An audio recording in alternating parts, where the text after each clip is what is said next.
আসসালামু আলাইকুম রহমতুল্লাহি বারাকাত। সম্মানিত দর্শক, একদল নির্বাচন নির্বাচন নিয়ে পাগল হয়ে আছে। ওদের প্রচুর ক্ষুধা। কিভাবে তারা এই চেয়ার মধ্যে অতি দ্রুত যেতে পারবে, কারণ তারা 17 বছরের ক্ষুধার্ত।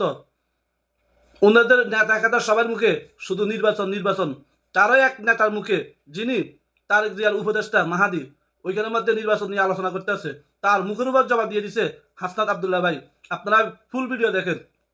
অন্তর্বর্তী সরকারের প্রধান দায়িত্ব নির্বাচন আয়োজন করা, একটি অবাধ, সুষ্ঠু এবং গ্রহণযোগ্য নির্বাচন। সেই নির্বাচনের সাথে সংশ্লিষ্ট 4টা সংস্কার আছে, যেটা আমাদের 31 দফাতেও প্রস্তাবনা আছে: নির্বাচন কমিশন, আইন শৃঙ্খলা বাহিনী, জনপ্রশাসন এবং বিচার বিভাগ। এই 4টা সংস্কারে যতটুকু নির্বাচন আয়োজনের সাথে প্রয়োজনীয়, ওনারা ততটুকু করবেন, বাকিটুকু ওনারা রেখে দেবেন। এবং পরবর্তীতে যে নির্বাচিত সরকার আসবে, যার জনগণের ম্যান্ডেট থাকবে, জনগণের ক্ষমতার প্রতিফলনে ম্যান্ডেট নিয়ে তারা প্রতিপালন করবেন, সেটা এটা আমাদের প্রস্তাবনা। আমি একটু যদি পোলাইটলি একটু ওনার সাথে একটু সাপ্লিমেন্ট করতে চাই, কিছু কিছু ক্ষেত্রে ডিসএগ্রি করতে চাই। দেখেন, আমাদের এক দফার যে দাবিটা ছিল, সেখানে কিন্তু একদম সম্পূর্ণভাবে লেখা ছিল পেশিবাদ ব্যবস্থার বিলোপ এবং নতুন রাজনৈতিক বন্দোবস্ত।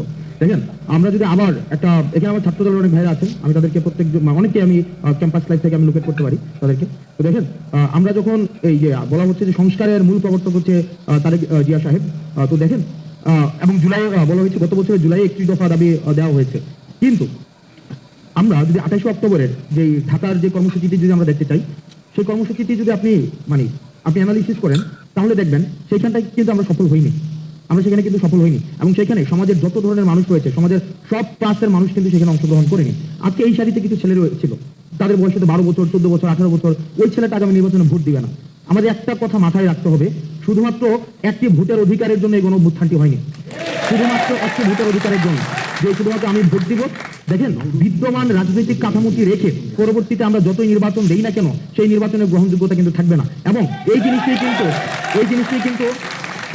কিন্তু এটি আমার কথা না, এই কথাগুলো ফেসিবাদ বিরোধী আন্দোলনে যারা ছিল, তার তৎকালীন সময় একটা উল্লেখযোগ্য ভূমিকা পালন করেছে বিএনপি কিন্তু গত 16 বছর ধরে এই কথাগুলোই বলে আসছে, যে বিদ্যমান সংবিধান রেখে, বিদ্যমান হচ্ছে নির্বাচন কাঠামো রেখে, বিদ্যমান হচ্ছে যে প্রশাসন রেখে আমাদের কখনোই যে নির্বাচনটি হবে, সেই নির্বাচনটি কখনোই পার্টিসিপেটরি কোনো ইলেকশন হবে না। সুতরাং এটির জন্য আমাদের রাষ্ট্র কাঠামোর একটা ব্যাপক ধরনের পরিবর্তন প্রয়োজন। সেই জায়গা থেকে আমরা কিন্তু বারবার একটি কথা বলছি যে আমাদের কনস্টিটিউশনাল রিফরমেশন প্রয়োজন, এবং অ্যাডমিনিস্ট্রেটিভ, যেটাকে বলেছিলেন স্টেট অ্যাপারেটাসের একটা পূর্ণাঙ্গ ধরনের একটা পরিবর্তন প্রয়োজন।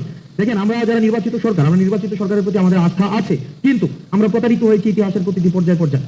আমরা যখন 91-তে 3 দফার ভিত্তিতে যে অভ্যুত্থানটি হয়েছিল, সেটি পরবর্তীতে কতটা মানুষের আকাঙ্ক্ষার প্রতিফলন ঘটাতে পেরেছিল, সেটি আজকে প্রশ্ন রাখতে চাই। দ্বিতীয়ত, 71 পরবর্তী, স্যার এখানে বসে আছেন, আমরা দেখেছি 71 পরবর্তী সময়ের কিছুদিন পরে আমরা প্রতারিত হয়েছি। 24 পরবর্তী সময়ে আমরা দেখেন, আমাদের যারা সিনিয়র রয়েছেন, যারা রাজনীতি করছেন এত বছর ধরে, আমরা আপনাদের ক্ষতটাকে আমরা মনে করে দিতে চাই। আপনারা ন্যূনতম কথা পর্যন্ত বলতে পারেননি, আপনাদের ন্যূনতম কথা বলার অধিকার পর্যন্ত ছিল না। আপনাদের দলের যিনি নেত্রী, উনার ন্যূনতম চিকিৎসাটির অধিকার পর্যন্ত ছিল না, তাকে বন্দী করে রাখা হয়েছে। আমরা বলছি না, আমরা রাজনৈতিক দলগুলো থেকে আমরা এমন না যে আমরা এমন কোনো বক্তব্য দিচ্ছি যেটা রাজনৈতিক দলগুলোর সাথে কনফ্লিক্টিং হচ্ছে, বিষয়টি এমন না। আমরা চাচ্ছি যে বেসিক যেই সংস্কারগুলো ছিল, এই বেসিক সংস্কারগুলো আগে সম্পন্ন হবে, এবং সেটি হচ্ছে আমাদের একটি গ্রহণযোগ্য নির্বাচনের দিকে নিয়ে যাবে। বিষয়টি এমন না যে সংস্কার হলে নির্বাচন সম্ভব না, আবার নির্বাচন হলে সংস্কার সম্ভব না। নির্বাচন এবং সংস্কার এই দুটি সাইমultaneously চলবে। তবে রাজনৈতিক দলগুলো বিগত এত বছর ধরে যে সংস্কারগুলো মানুষকে দিতে পারেনি, সেই জিনিসগুলো আমরা চাচ্ছি অন্তর্বর্তীকালীন সরকারের মধ্য দিয়ে হোক। ভাইয়ের একটা কথার সাথে আমি পোলাইটলি ডিসএগ্রি করবো, শুধুমাত্র যে নির্বাচিত সরকারের মধ্য দিয়েই জনগণের সেটি হয়, সেটি আমরা গত বছর আওয়ামী লীগ কিন্তু বারবার বলছে আমরা নির্বাচিত সরকারের মধ্য দিয়ে এসেছি, আমাদের ম্যান্ডেট আছে, এবং তারা যা ইচ্ছা তা করেছে কনস্টিটিউশন নিয়ে তাদের মন মতো করে তারা সেটিকে সাজিয়ে গুছিয়ে যা ইচ্ছা তা করেছে। দেখেন, এই সরকারের তাহলে ম্যান্ডেট কি? এই সরকারের ম্যান্ডেট হচ্ছে গণঅভ্যুত্থান।